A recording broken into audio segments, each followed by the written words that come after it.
잠시 뒤 최순실 국정농단의 마지막 청문회가 열리게 됩니다. 네, 핵심적인 대부분이 출석을 거부해서 또다시 맹탕 청문회 우려가 나오고 있는데요.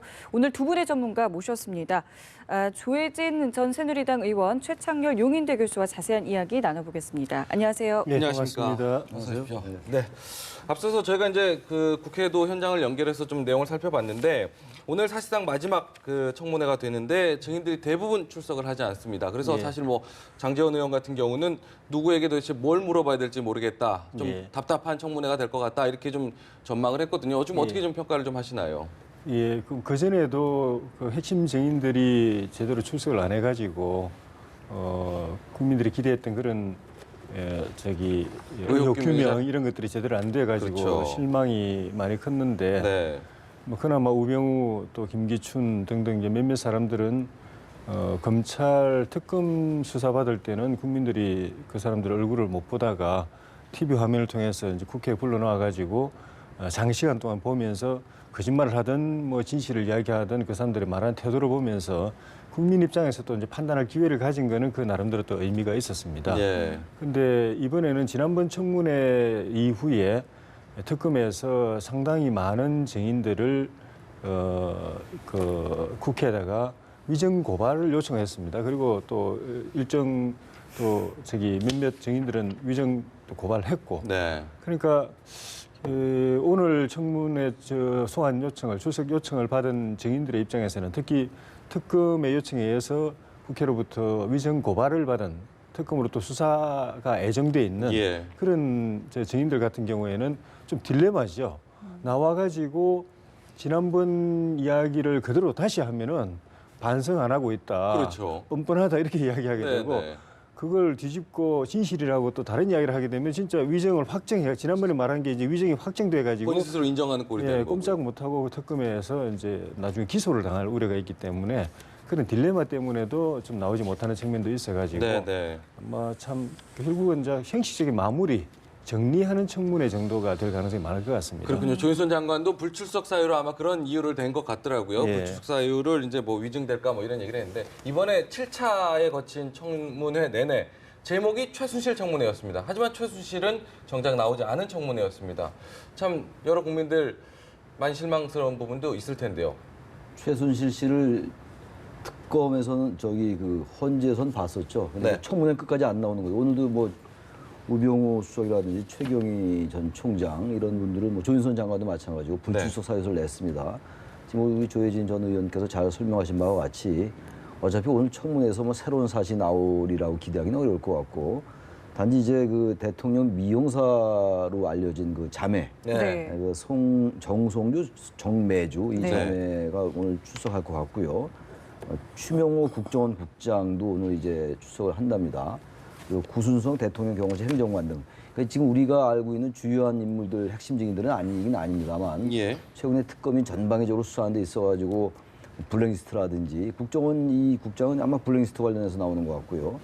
박상진 삼성전자 사장 이런 분들은 최근에 삼성뇌물 의혹과 관련돼서 나오는 거라서 이 증인들에게 뭔가 나올 수 있을지는 모르겠습니다만 뭐 핵심적인 사항은 이미 특검 수사를 통해서 언론을 통해서 많이 알려진 바와 같아요. 그래서 결국은 아까 말씀하신 바와 같이 최종적으로 이제 청문회를 마무리한다는 의미가 있는 것 같고요.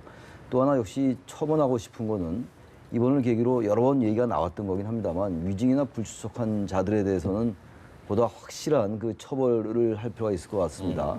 위증죄 같은 경우는 사실 현재 처벌 조항이 굉장히 엄해요.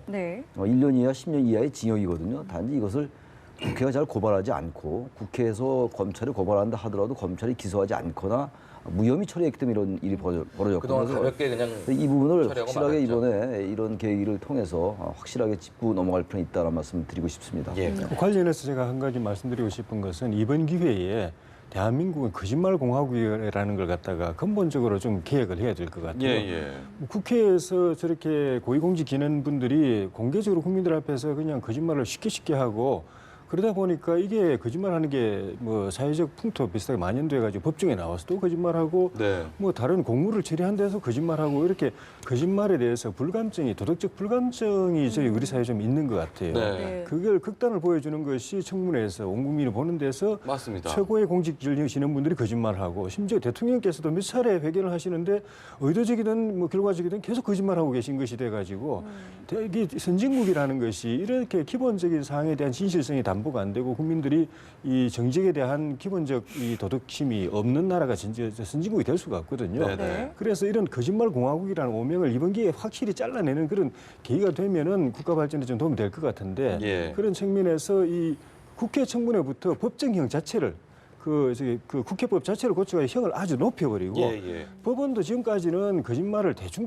처리했어요. 뭐 자기 방어하다 보면 거짓말 할 수 있지 뭐 이런 식으로 해가지고 그 징역형도 주게 돼 있었는데 징역형 안 줍니다. 예. 벌금 뭐 몇백만 원 주고 많으니까 거짓말을 쉽게 생각해요. 부담을 안 느껴요. 그 모든 사회에 국민의 의식수가 만연돼 버렸는데 네. 법원도 이 거짓말은 중대한 범죄다라고 딱 인식을 이렇게 바꿔가지고 특별한 일 없으면 징역형 선고하는 형태로 바꿔야 우리 사회가 정신적으로 바뀔 것 같습니다. 네. 네. 지금 저희가 화면을 보여드리고 있는데요. 남궁곤 이화여대 교수가 지금 청와대에 출석하는 모습을 저희가 현장으로 함께 보여드리고 있습니다. 네. 일단은 이제 위증 혐의 증인으로 이제 재출석 요구를 받고 오늘 다시 이제 청문회장의 모습을 드러내게 됐습니다. 네, 지난 6일날 특검에서 뭐 위증한 혐의와 관련해서 영장도 청구를 또 하기도 했죠. 네. 오늘 네. 나와서 또 어떤 진술을 할지도 좀 함께 좀 지켜봐야 될 것 같습니다. 네. 자, 지금 이렇게 위증 혐의로 오게 되는 증인이 총 2명입니다. 일단 오겠다고 이야기를 한 증인이 이제 남궁곤 이화여대 교수 지금 저희가 화면으로 보여드리고 있고요.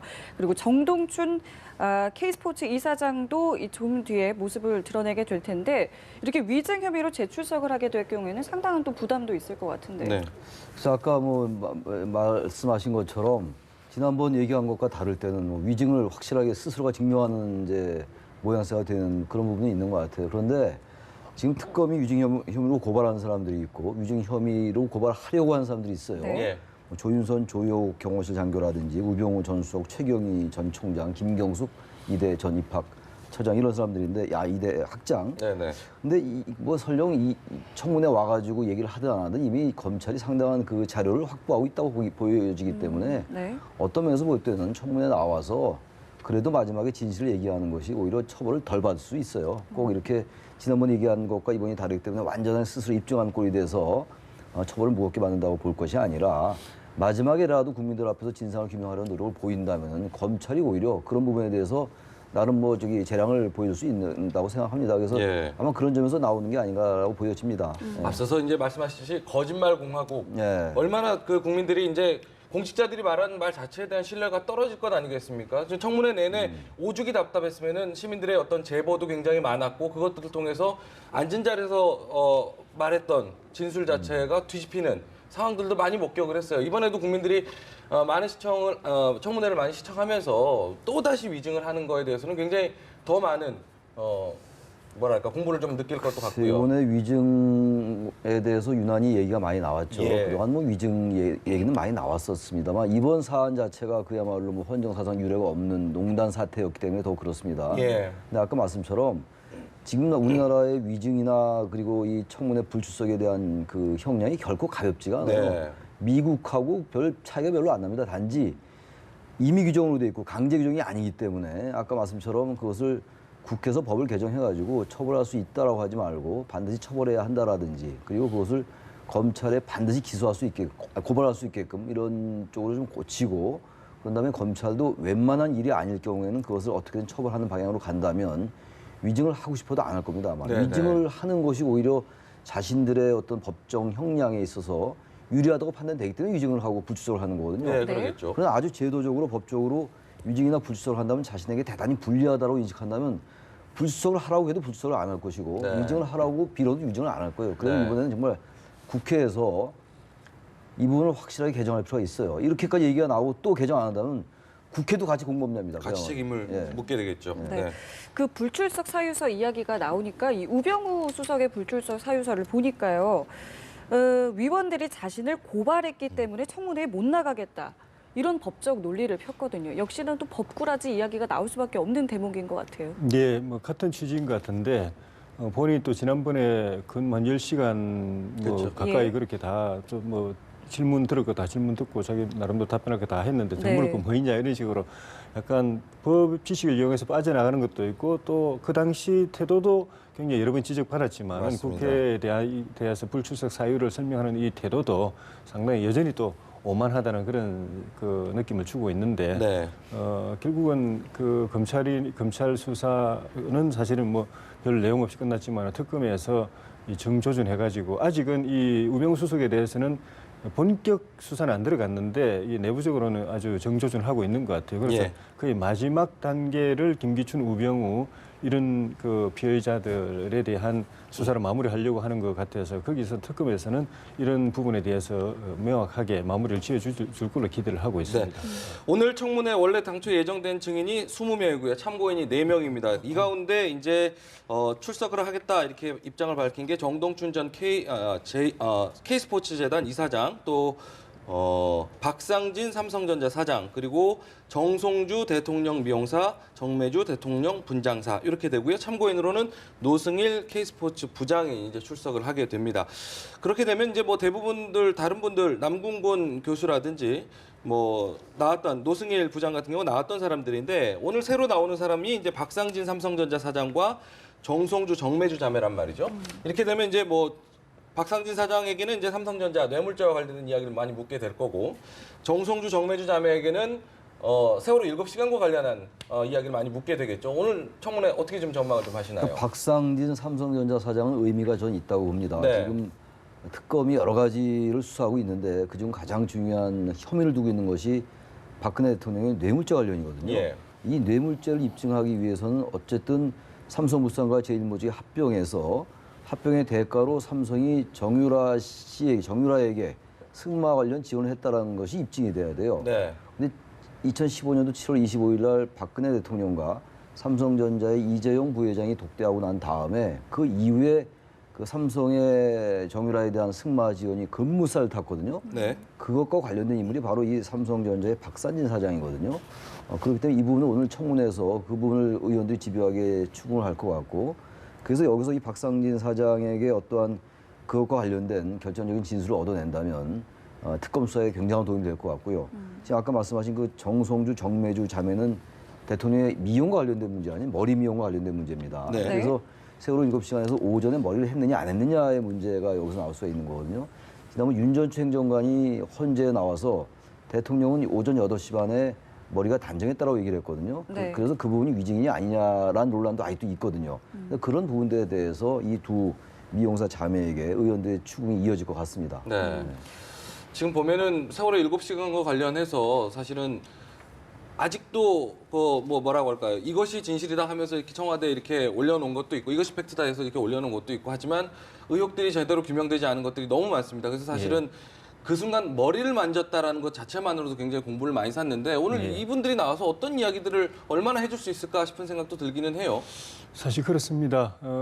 청와대나 대통령 본인 그 발언으로 지금까지 이야기한 거는 뭐 거의 뭐 국민들에게 입증이 안 되는 상황이고 네. 기껏해야 뭐 서면 보고를 했다, 서면 보고를 많이 했다라는 그 정도가 이제 청와대에서 주장하는 건데 그것도 정확하게 보면은 서면 보고서 작성 부서에서 대통령한테 보고서를 보냈다는 것까지만 그 보낸 것만 확인이 됐고 네. 대통령이 수령을 했는지 받았는지 전달한 사람 누구인지 이런 것들이 거의 안 밝혀졌고 대통령이 또 그걸 보셨는지 보고 지시를 했는지 이런 것들이 일체 안 밝혀져 있기 때문에 네. 그걸 청와대에서는 대충 보낸 걸 가지고 대통령이 보고를 받았다.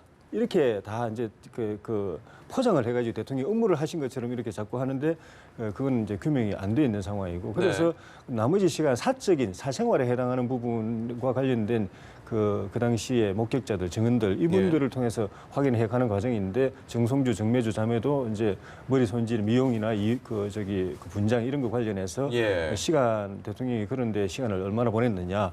근데 그 부분도 이 정송주, 정매주 자매는 본인들은 오전에 청와대에 갔다 왔다고 진술했는데 그렇죠. 윤 전 행정관은 오전에 못 봤다. 오후에 들어온 걸 알고 있다고 네네. 해서 거기서부터 그 엇갈리고 그리고 저 윤전초 행정관은 저희가 만났을 때 대통령 뒷머리가 굉장히 좀 제대로 손질이 안 돼 있었다고 그래서 그 진술을 보고 많은 사람들이 그럼 어떤 뭐 일이 있었길래 머리가 헝클어져 있었느냐 이런 이제 의심도 하고 정성주 정매주 자매들은 자기들이 들어갔을 때는 그 제대로 되어 있었는데 그 좀 이렇게 흐트러서 좀 자연스럽게 만드는 일을 자기들이 했다. 그렇죠. 이렇게 이런 것도 진술들이 엇갈리고 또 예. 개인적인 거지만은 또 정성주 그 원장 같은 미용사의 네. 남편이 또 새누리당에 또 국회의원 또 예비후보 등록을 하려고 했었다라는 그런 것들이 최근에 최순실 씨의 그 공천 관여 예. 의혹 예. 이런 거하고도 연결되는 부분은 없는가 하는 데 대해서 국회의원들이 관심을 가지고 그렇죠. 질문을 할 것 같고 예. 좀 전에 이제 그 박상진 그 삼성전자 사장의 경우에는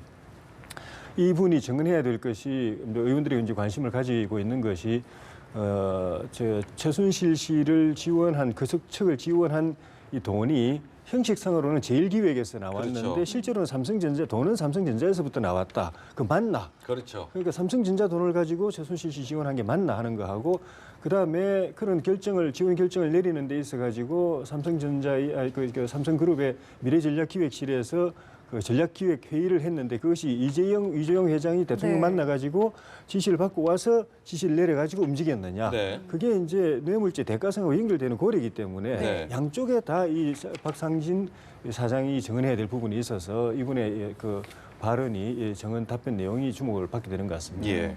오늘도 동시에 이제 특검팀에서 삼성그룹의 이제 어떤 수뇌부들을 또 소환을 하지 않겠습니까?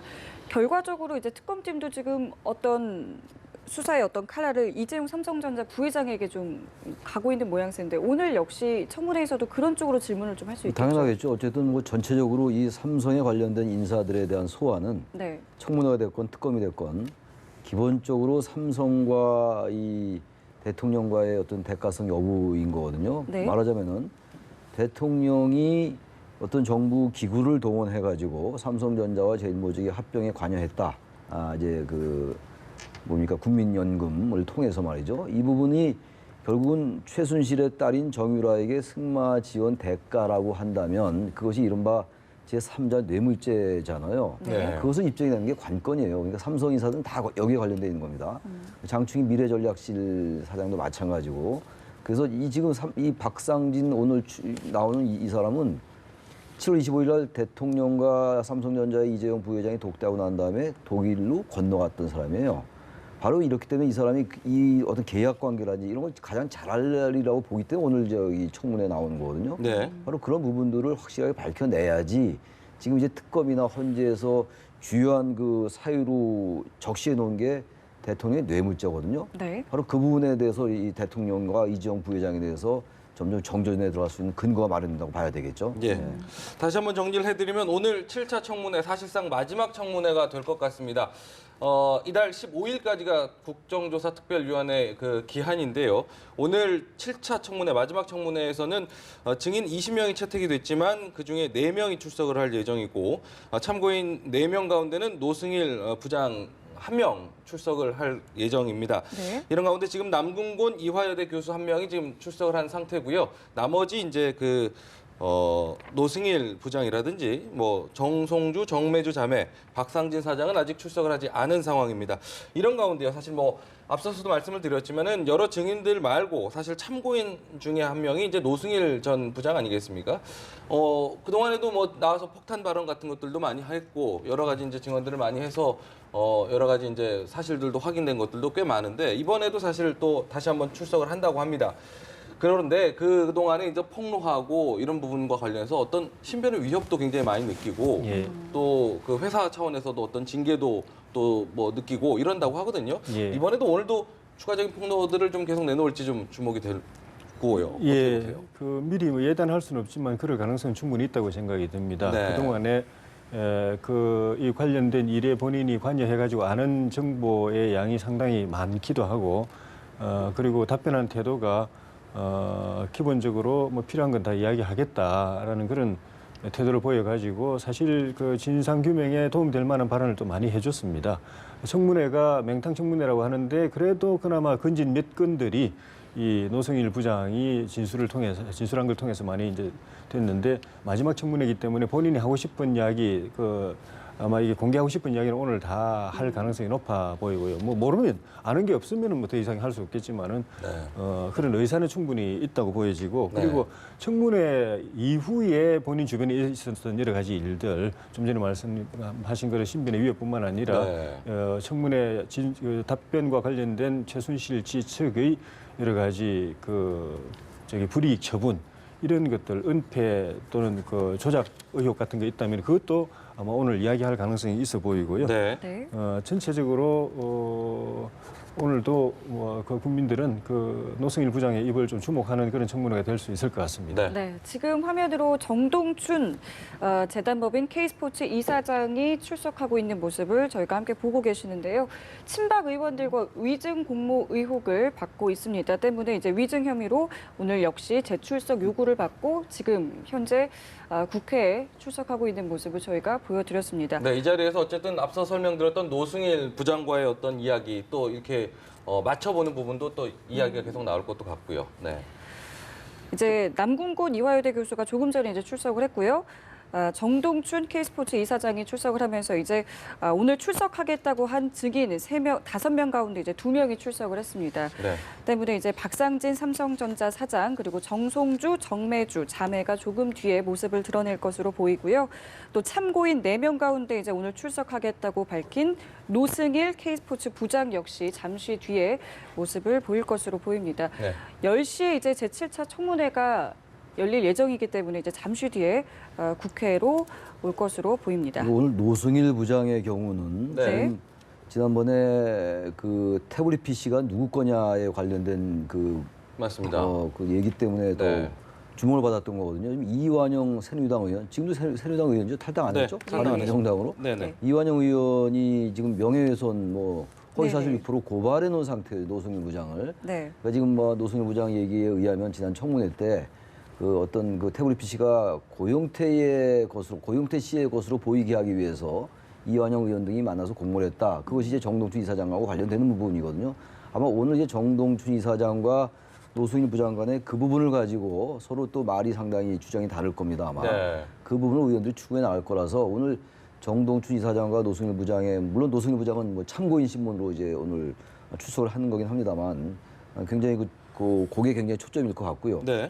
또 하나가 역시 아까 말씀했었습니다만 조윤선, 조용 이런 분들은 다 지금 불출석을 했는데 역시 박상진 사장이 역시 오늘 굉장한 주목을 받을 것 같아요. 그래서 마지막 청문회라서 기존의 여러 가지 상황들 점검하는 그리고 불출석한 사람들에서 다시 한번 출석을 정해했다는 데 의미가 있지만 결국은 불출석하기는 합니다만 그런 몇 가지의 사안 때문에 의외로 수확을 거둘 수 있다고 봅니다. 그리고 이번 청문회가 전체적으로 볼 때 아까 위증 얘기도 했고 불출석 얘기도 했습니다만 기본적으로 이 국조특위가 어떤 수사권을 갖고 있는 게 아니니까 그렇다 하더라도 국민들은 어쨌든 특검 수사 이외에 정치적 측면에서도 그렇고 있는 그대로 그들의 민낯을 본 거거든요. 기득권들이나 재벌들의 그러한 일그러진 모습들 저는 그런 모습들도 그래서 우리가 이 자리에서도 위증이나 불출석은 더 강화해야 된다라고 얘기하는 이 자체도 상당한 수확이라고 보기 때문에 이 청문회 자체를 지나치게 국조특위 무용론으로 갈 필요는 좀 없다라고 생각을 합니다. 네. 화면 함께 다시 한번 보겠습니다. 지금 화면에 이제 노승일 전 K스포츠재단 부장의 모습이 보이고 있는데요. 앞서 저희가 이야기한 것처럼 이번에 여러 가지 의혹들을 이제 폭로를 하면서 신변의 위협도 느꼈다라고 이야기를 했습니다. 오늘도 이제 어떤 이야기를 할지 상당히 좀 주목이 되고 있는데요. 지금 청문회에 출석하고 있는 모습을 저희가 보여드리고 있습니다. 네, 앞서 이제 조 의원님 말씀하신 대로 이제 노승일 부장의 입에 국민들의 시선이 많이 모아질 것 같습니다. 지금도 보면은 어떤 국회에 출석하는 모습 자체가 굉장히 뭔가 의지를 좀 밝히는 듯한 표정도 읽히는 부분도 있고요.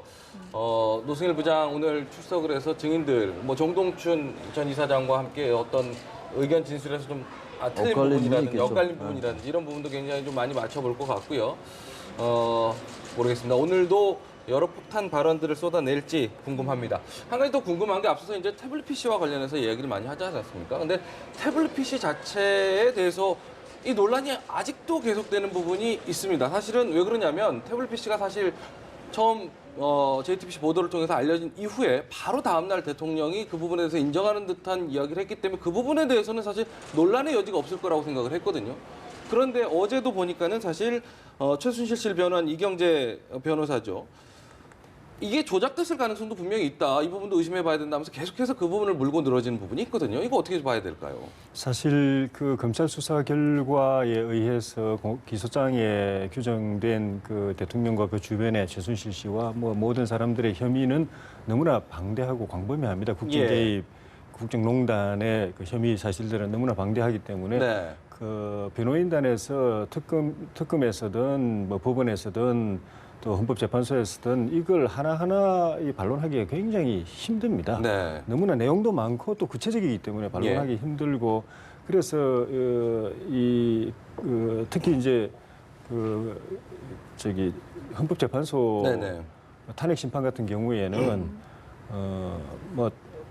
그 대통령 측에서 할 수 있는 거는 여론의 반전을 통해서 이제 심판관들에게 좀 영향을 주겠다는 그거밖에 할 수가 없는 것이고 그러려면은 뭐 어차피 이렇게 반론이 거의 사실상 유명무실한 딴 전체적인 그 이슈들 하나하나 가지고 법리 네. 논쟁을 하기보다는 예. 딱 하나를 딱 붙들고서 집중적으로 해서 이 전체가 뭔가 조작됐다. 불신할 만한 좀 믿기 어려운 그런 그 대중적 정서를 그때 몰아가는 쪽으로 방향을 잡은 것 같아요. 네. 그래가지고 한쪽에서는 뭐 그 대리인단이 탄핵 심판정에서 뭐 형사 절차를 존중해야 된다, 하나하나 형법적으로 따져야 된다 이러면서 시간을 끌고 네. 다른 한편에서는 실질적으로 태블릿 PC 하나만 가지고 계속 물고 늘어져 가지고 요거 하나만 뭔가 조금 의심할 만한 사유가 입증되면은 전체적으로 그 적어도 이 대통령을 지지하는 쪽의 여론은 이 탄핵 결정을 불복할 수 있는 그런 분위기로 몰고 가려는 그런 여론전의 한 소재로서 이것이 이용되고 있다는 거지. 이게 그 좀 전에 말씀드린 그런 국정농단의 증거가 워낙 많기 때문에 설령 네. 가정해서 네. 뭐 백보 가정해서 이게 뭐 사실 근거 없는 요 부분은 증거로 채택할 수 없는 거라고 된다고 해서 이 나머지 국정농단, 국정개입이 이게 그 사실 무근이 되는 게 아니거든요. 그렇죠. 법정에서는 다 결국은 다 유죄로 나올 가능성이 많은데 네. 탄핵 심판정에서는 여론의 영향이 있으니까 이건 거짓이다, 조작이다 이런 식으로 그 초점을 모아가지고 집중적으로 공격하는 쪽으로 전략을 잡았기 때문에 계속 그렇게 하는 거 아닌가 하는 그런 생각이 듭니다. 네. 태블릿 PC가 지금 최순실의 것이 아니라는 거는요. 제가 좀 나이브한 얘기입니다만 말이 안 되는 얘기예요. 왜 그러냐면요. 지금 아까 저 방송사에서 보도됐다 그 말씀했잖아요. JTBC 얘기했잖아요. 예.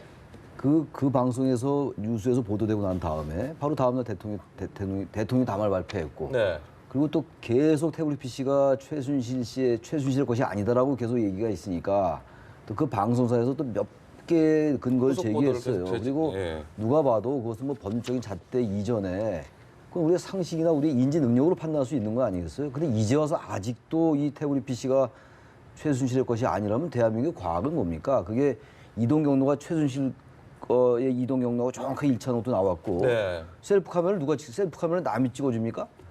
이렇게 하면 안 되죠. 이런 식으로 방어하면 안 되는 것이고 네. 최소한의 사실관계 인정하면서 그런 다음에 뭔가 진상규명에 가까이 다가가면서 국민들에게 여론에 호소한 쪽으로 가야지 엉뚱하게 대한민국의 국민이 다 보고 있는데 이것을 태블릿 PC가 아직도 최순실의 것이 아니라고 얘기하는 것은 뭐 맞지 않는 거죠. 지금 제가 잠깐 화면을 보니까 네. 박산진 삼성전자 사장도 불출석, 그러니까요. 박근혜 대통령 미용사들 다 불출석. 저는 이 사람들은 출석한 줄 알고 출석한 줄 알고 제가 말씀드렸는데 저도 위증 비슷한 게 하게 됐는데 네. 이렇게 되면요. 아니 이 사람들은 저기 국회의원들도 아니고 뭐 핵심 증인들도 아니잖아요. 어떻게 보면. 근데 이분들도 불출석을 합니까? 그러니까 이런 사람들에 대해서는요. 위증이나 불출석 그것을 철저히 적용할 필요가 있어요. 네, 저희가 지금 뭘 믿고 이렇게 불출석을 합니까 도대체? 그러니까요. 저희가 지금 네. 현장에서 확인을 조금 더 해봐야 될 것 같은데 현재까지로는 지금 그렇게 알려지고 글쎄요, 있습니다. 오늘 새로운 인물, 새로운 증언을 해줄 것이라고 얘기했던 3명의 증인들이 바로 불출석으로 나오네요. 모두 불출석할 것으로 지금 전해지고 있는 상황이거든요. 이거에 대해서 지금 어떻게 봐야 될까요? 결국 진실을 은폐할 수밖에 없는 상황이니까 이분들이 불출석하는 게 아닌가라고 우리가 반증할 수밖에 없어요. 네. 그렇지 않고 당당하다면 왜 정성주, 정매주 이 사람들이 안 나옵니까? 있는 그대로 이 사람 미용사에 불과하잖아요. 무슨 정부의 공직자가 아니잖아요. 얘기하면 될 거 아닙니까? 그러니까 바로 이 사람들이 안 나온다는 게 뭔가 세월호 7시간에 대해서 계속 뭔가 의혹이 있다는 것을 아주 웅변으로 증명하는 겁니다. 이런 부분들이 바로. 예. 그러니까 여러 가지 이제 조각조각 난 퍼즐들을 하나씩 맞춰가는 과정 아니겠습니까? 예. 미용사들 자매가 와서 그 시간대만큼은 확실하게 증명을 해준다면 그 시간에 대한 의혹은 없어질 거고 예. 24시간 전체 중에서도 하나씩 쪼개나가서 맞춰가면 될 텐데 이렇게 지금 증인들이 불출석하고 뭐랄까 불성실하게 대응을 하는 모습을 보면서 이것이 분명 무언가 굉장히 큰 틀에서 조직적으로 움직이고 있다라는 의혹을 계속해서 받고 있는 부분 네. 아니겠습니까? 맞습니다. 뭐 그 어떤 불이익에 대한 그런 뭐 처분 이야기를 듣는다든가 네. 뭐 그 주변 사람들 통해서 또 정신적으로 또 압박을 가하는 방법도 있고 뭐 여러 가지 방법을 가지고 동원했을 가능성이 있는데 네. 저 정성주 정매주 두 자매분 같은 경우에는 제가 알기로는 아직도 청와대하고 그 계약을 그대로 유지를 하고 있는 것 같아요. 계약 이 관계가 사건 계속되고 이후로 있군요. 그냥 뭐 그 딱 이 해지한 게 아니고 그래서 사실 그렇게 보면은 이 나와서 청문회에서 증언해서 거의 매일 이제 또는 이제 필요할 때마다 이제 관저에 가가지고 대통령 얼굴 보게 되는 관계가 여전히 유지가 되고 있는데 예. 청문회 나와가지고 대통령에게 불리한 증언을 사실 있는 그대로 이야기한다는 게 사실 기대하기는 좀 어려운 측면이 있는데 네. 오늘 나온다고 그래서 무슨 좀 결심하고 그래도 국민들에게 도움될 만한 이야기를 할까 그랬는데 역시 또 아니나 다를까 그런 그 말씀 이제 들으니까 생각이 나는 게 뭐 저도 하나의 유추입니다. 추론에 예. 불과한데 지금 윤전추 이영선 행정관들도 그 자리를 유지하고 있거든요. 이쯤 되면 그 자리 그만둬야 되는 거 아닙니까? 지금 이 정성주, 정매주 이분들도 물론 계약 기간이 끝나지 않았기 때문에 여전히 이제 대통령의 머리 손질을 하고 있는 걸로 알려져 있잖아요. 근데 어쨌든 이분들은 어쨌든 여러 가지 의혹의 뭐 중심까지는 아니더라도 상당히 그 의혹과 관련된 인물들이잖아요. 그럼 일단 이분들을 청와대에서 내보내는 게 좀 낫다고 생각합니다. 근데 여전히 윤전추, 이영선, 정성주, 정매주 이런 분들이 같은 일을 하고 있다는 것은 다시 한번 강조합니다만 저의 추론에 불과하긴 합니다만 이분들이 만약에 청와대에서 그만두게 되면 불리한 진술을 하지 않을까라는 그런 생각이 깔려 있는 게 아닌가. 뭐 저의 추론임을 다시 강조합니다만 그런 생각이 안 들 수가 없어요. 그러니까 또 불출석하는 것도 같은 맥락에서 우리가 생각할 수도 있는 거거든요. 네. 예, 그 근무 관계를 유지하고 있는 한은 이 나와서 조금이라도 대통령에게 불리한 증언을 하길 기대하기는 어렵기 때문에 예. 청와대에서는 사실은 그 근무 관계를 계속 유지하려고 최대한 이제 노력할 것이고 네. 본인들의 의사가 어떤지 모르겠지만 설령 가정해서 이제 힘들어서 못하겠다 그리고 국회에 나서 증언도 해야 되니까 나는 그만두겠다고 하고 싶어도 아마 그것도 쉽게 하지 못하는 어떤 그 관계의 통제 아래서 네네. 본인들이 그렇게 자유롭게 의사결정을 하지는 못할 가능성이 저는 많다고 보여집니다. 그러니까요. 예. 지금 근무관계 얘기하시니까 그렇죠. 사실 방금 지금 출석한 그러니까요. 정동춘 이사장이라든지 노승일 부장 같은 경우도 사실은 그런 관계 아니겠습니까? 고용하는 관계였기 때문에 노승일 부장에 대해서 계속해서 징계위 회부한다느니 뭐 이런 부분도 사실은 오히려 그쪽에서 자기한테 불리하니까 걷어내려고 하는 것 아니겠습니까? 예. 내부의 어떤 자료라든지 이런 것도 충분히 갖고 나올 수 있고 이런 부분에서 경계하는 거고 또 반대로 만약에 진술을 해줄 사람에게는 계속해서 고용관계를 유지하면서 뭔가 진술을 좀 부담스럽게 만드는 이런 환경 자체가 조직적으로 움직인다는 의혹 당연하죠. 상식적으로 할것 같아요. 이 정성주, 정매주 이 자매분들 원장, 예. 이용사 원장 이분들이 아마 자신들의 의지를 가지고 불출석한다, 수석한다 못할 거예요. 아마 지금 아까 말씀처럼 네. 이영선 행정관도 마찬가지고 사실 행정관이라는 자리에 높낮이를 떠나서 그렇게 고위공직자는 아니잖아요. 네. 근데 이분이 어떻게 감히 국회에서 출석하는데 안 했겠습니까? 그리고 헌법재판소에서 출석하는데도 안 하고 그거는 어쨌든 전체적으로 무슨 조직적인 뭐 그런 통제가 있다라고 보는 게 상식적이지 않겠어요? 네. 그러니까 이건 여전히 끝까지 국민들에게 뭔가 속이고 진상을 좀 은폐하려는 그러한 시도라고 밖에 볼 수가 없습니다. 이건 충분히. 네. 예.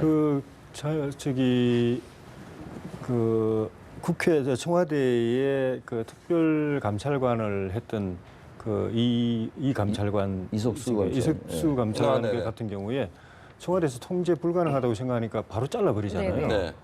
잘라버리면 검찰이 고발해버리고 노승일 부장도 통제 밖에 벗어났다고 하니까 이제 징계하려고 했는데 쫓으려고 하고 나머지 사람들 그대로 관계를 유지하는 거는 통제 가능하다는 의미인 거죠. 네. 청와대에서 마음먹으면은 그 좀 전에 감찰관 같은 이석수 감찰관 같은 경우도 보지만은 절대 그대로 두지 않습니다. 그동안에 예를 보더라도. 예.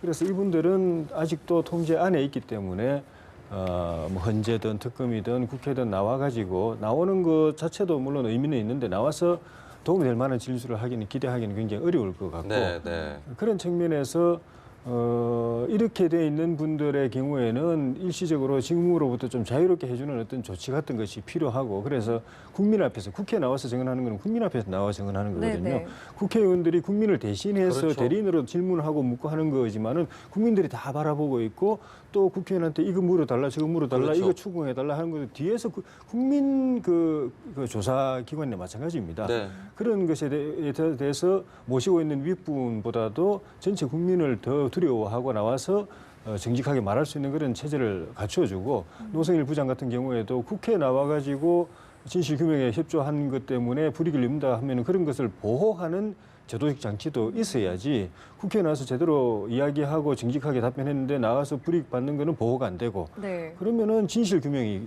협조한다는 게 굉장히 힘들어져서 네. 그런 제도적 보완도 필요하고 예. 좀 전에 말씀드린 대로 검찰 수사 같은 경우에는 검사가 수사 물론 검사도 국민의 대리인이지만 수사하는 거지만은 특검 같은 저 국회 청문회는 국민 전체가 몇몇 국회의원들을 시켜가지고 국민 청문회이기 때문에 그런 헌법적 그 중요성을 본다면은 검사들은 그 피해자를 그 법원 이제 영장에서 마음대로 구속하고 예. 강제 소환하고 안 들어와도 안 오려고 그래도 끌고 와가지고 신문하고 할 수 있게 하면서 국민 수사기관인 국민조사기관인 국회 청문회는 그런 권한이 없어가지고 만만하게 보고 뭐 언제든지 안 나와도 좋고 네. 뭐 위정해봐야 몇백만 원 받으면 그만이고 이렇게 하는 거는 헌법적 가치 중요성으로 볼 때는 이 체제에 문제가 많다. 예. 검사들에게 그런 권한을 준다면은 국민조사기관인 국회 청문회는 국회의원들의 개개인의 뭐 자질이나 이것도 물론 높여야 되지만은 네. 어쨌든 간에 이 제도적 취지로 보면은 국회 청문회도 검찰 조사 못지않은 그런 강제 수사권, 그 조사도 하지만은 소환도 하고 위정에 대해서 처벌도 주고 하는 걸 강력하게 해야 국민들이 TV 모니터를 통해서 보면서 제대로 의혹 사건에 대해서 진실을 국민의 속 시원하게 파헤치는 그렇죠. 그런 시대가 빨리 오도록 만들어야 될 그 필요가 말씀 있다고 봅니다. 또에 또 첨언을 한다면 뭐 이게 좀 비유는 잘 안 맞는 건데 과거에 그 반민특위라고 있어요. 생각나시죠? 네. 반민족특별위원회. 그때 상당한 성과를 거뒀어요. 조사권을 갖고 있었기 때문에 수사권을 갖고 있었죠. 물론 이승만 대통령에 의해서 뭐 완전히 무산되고 말았습니다만 저 국회 국정조사특위가 이번을 계기로 해가지고 지금 보십시오. 그렇게 고위공직자가 아닌 사람들도 이렇게 불출석을 밥 먹듯이 하고 말이죠. 네. 그리고 아무런 죄의식 느끼지도 않고 처벌도 받지도 않고 이건 무조건 국민들을 우롱하는 거고 국회가 국민의 대의기구로서 지금 말씀하셨습니다만 국민을 대표해서 지금 물어보고 있는 거거든요. 그런데 국민의 대표기구인 선출직들이 물어보고 있는 건데 국민주권주의와 법치주의를 위반했다는 게 탄핵사유 첫 번째 아닙니까? 지금 대통령에 대해서. 네. 근데 국민주권이 바로 이 부분이거든요. 국민이 주권자이고 국민이 나라의 주인인데 그 나라의 주인이 국무에서 물어보는데 이렇게 거의 출석 안 하고 있고 네. 그러면서 국회는 이걸 또 그대로 지나간다? 이거는 그래서 제가 아까 잠깐 국회도 이렇게 되면 공범이 될 수 있다는 뭐 비유적으로 말씀드린 건데 이번에만큼은 정말 어떠한 형태든 간에 꼭 이번 국정조사 특유의 청문회뿐만이 아니라 인사청문회도 마찬가지예요. 예. 얘기가 나온 김에 이 청문회 제도 전체를 다시 한번 들여다볼 필요가 있어요. 그래서 국회에 국민의 대표로서의 권위를 부여하라는 얘기예요. 고위공직자로서의 권위를 부여하라는 얘기가 아니라 국민이 뽑은 국민이 선출한 대표로서의 권위를 부여하는 것이 주권자인 국민에게 권위를 부여하는 거거든요. 예. 이 부분은 장관 인사청문회든 국무위원 인사청문회든 어쨌든 인사청문회 포함해서 국정조사 특위 청문회 포함해서 반드시 이 부분은 고쳐야 된다 이번에.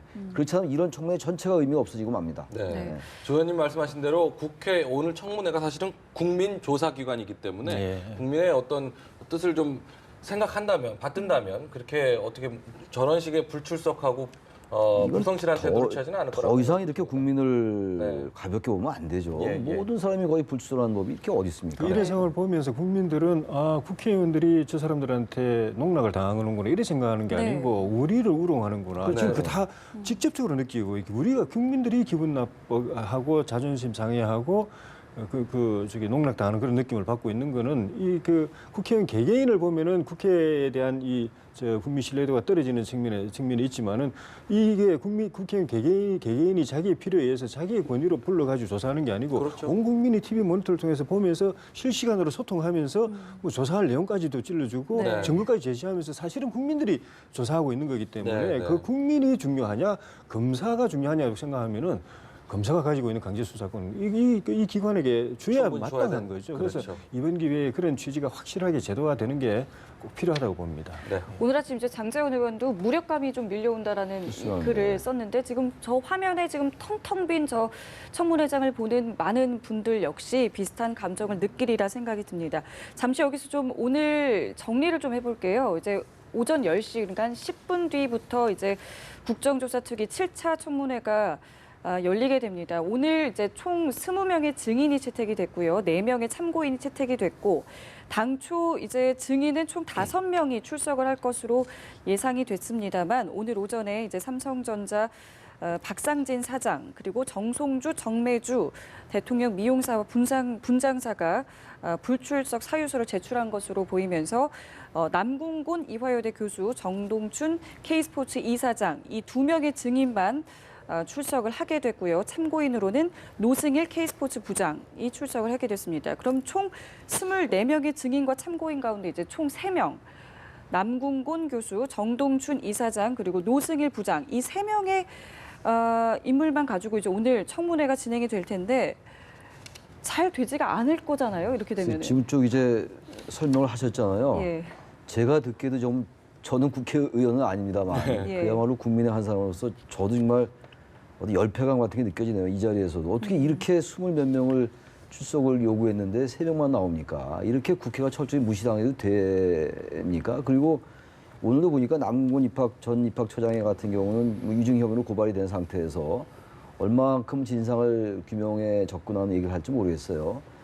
노승일 부장에게밖에 기대할 게 없을 것 같아요. 결국은 노승일 부장이 지난번에 했던 여러 가지 이유들이 스스로 뭐 자신은 뭐 처벌받을 용의가 있다라고 얘기했잖아요. 지난번에 백승주 의원이 질문했을 때 그 태블릿 PC 최순실 태블릿 PC에서 끌어온 게 그게 처벌받을 수 있다 불법이다 그랬더니 나 처벌받겠다 이렇게 얘기했지 않습니까? 지난 청문회에서 똑똑히 기억이 나는데 오늘 노승일 부장 이외에는 별로 기대할 게 없을 것 같고 일단 나온 사람이 없어요.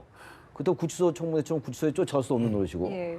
이 정도 되면은 정말 다시 한번 너무 같은 얘기에 반복이고 언론적인 얘기일지 모르겠습니다만 정말 이번에는 청문회 제도 고쳐야 됩니다. 이렇게 무력하게 국회가 대처하면 안 되는 거죠. 예. 네. 좀 전에 이제 교수님께서 장관 청문회 말씀도 하셨는데 네. 장관 청문회 국민들 보면서 그 속이 터졌던 것도 장관들이 거의 뭐 그렇죠. 답변 뭐 핵심 답변도 그냥 모르쇠 하고 또 자료도 제대로 안 내놓고 그러면서 또 국회에서 이걸 장관 그 자격 네. 잠시만요. 저희가 화면을 좀 설명을 해드려야 될 것 같은데요. 박영수 특별검사팀이 오늘 삼성전자 수뇌부를 소환을 했습니다. 지금 장충기 아니죠. 최재성 부회장의 모습이 보였던 것 같고요. 장충기 사장 역시 오늘 이제 소환을 하게 됩니다. 이렇게 되면서 이제 삼성전자 컨트롤 타워로 불리는 미래전략실에 대한 조사가 들어갈 것으로 보입니다. 저희가 화면 모습 보여드렸고요. 지금 화면은 특검팀의 특검 사무실에 있는 모습입니다. 다시 한번 나오고 있는 것 같은데요. 특검에서 지금 최지성 미래전략실 사장하고 장충기 미래전략실 차장 이 사람도 소환한 것도 역시 삼성과 대통령과의 그 제3자 뇌물죄를 입증하기 위한 거거든요. 네. 이분들도 굉장히 중요한 이제 아직은 참고인입니다. 이분들은 피의자들은 아닌데 오늘 특검이 이 사람들 상대로 이 진실을 얼마큼 접근할 수 있어야 됩니다. 왜냐하면 지금 어쨌든 삼성전자와 제일모직 합병이 있어가지고 삼성과 대통령과의 대가성 입증 여부 이것이 굉장히 중요한 부분이거든요. 네. 그런 부분과 관련해서 오늘 특검에 이 두 사람이 소환된 겁니다. 그리고 이렇게 되면 이제 이재용 부회장의 소환도 좀 이뤄질 가능성이 있겠죠. 예, 그 이 두 분의 그 조사를 통해서 특검이 의혹을 가지고 있는 부분에 대해서 어느 정도 확인이 되면은 이재용 부회장도 아마 이게 그 부를 가능성이 좀 많다고 보여집니다. 예. 그러니까 이재용 부회장의 대통령 만나고 나서 삼성 그 미래전략실이나 삼성전자 쪽에다가 왜 그 최순실 씨 쪽 또 정유라 쪽 빨리 지원 안 하느냐 이런 지시를 해서 밑에 기관이 움직였다는 이제 이야기가 있는데 그게 이 진술로 뒷받침이 된다면 본인을 불러서 조사할 필요가 있어야 제기가 되고 네. 그다음에 저게 그렇게 지시하게 된 지원을 지시하게 된 그 계기가 저기 삼성물산하고 제일모직과의 합병에 네. 대해서 대통령 스스로 그저께 간담회 때 말씀하셨다시피 네. 본인은 국가의 이익을 위해서 했다고 하셨지만 어쨌든 간에 했다. 그렇죠. 지원했다라는 걸 이제 이제 밝혀졌기 때문에 그걸 확인하는 과정에서 최종적으로는 이재용 부회장의 진술이 필요하다고 특검이 판단할 가능성이 높아 보입니다. 네.